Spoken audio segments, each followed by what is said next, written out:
నేను doctor Harika Surupneni, director doctor Harika ENT care hospitals, Hyderabad. ఈరోజు మనం తరచుగా మమ్మల్ని అడిగే డౌట్స్, క్వశ్చన్స్ గురించి డిస్కస్ చేద్దాం. చెవి, ముక్కు, గొంతు సమస్యలు తలెత్తకుండా ఉండాలంటే మనం తీసుకునే ఆహారంలో ఎటువంటి మార్పులు చేసుకోవాలి? సో చెవి, ముక్కు, గొంతు హెల్దీగా ఉండాలి అంటే స్పెషల్ ఫుడ్ దానికి ఏమీ అవసరం లేదండి.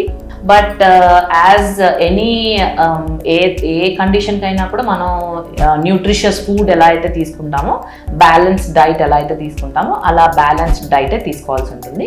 ఓన్లీ థింగ్ మన ఈ గొంతు అండ్ ముక్కు ఇన్ఫెక్షన్స్ అవాయిడ్ చేయడానికి చల్లటి పదార్థాలు ఒకటి అవాయిడ్ చేస్తే సరిపోతుంది. అది ఎస్పెషల్లీ శీతాకాలంలో చల్లటి పదార్థాలు అవి అవాయిడ్ చేస్తే సరిపోతుంది. Otherwise regular balanced diet for healthy ear, nose, throat, any infection for that matter balanced diet తీసుకుంటే సరిపోతుంది.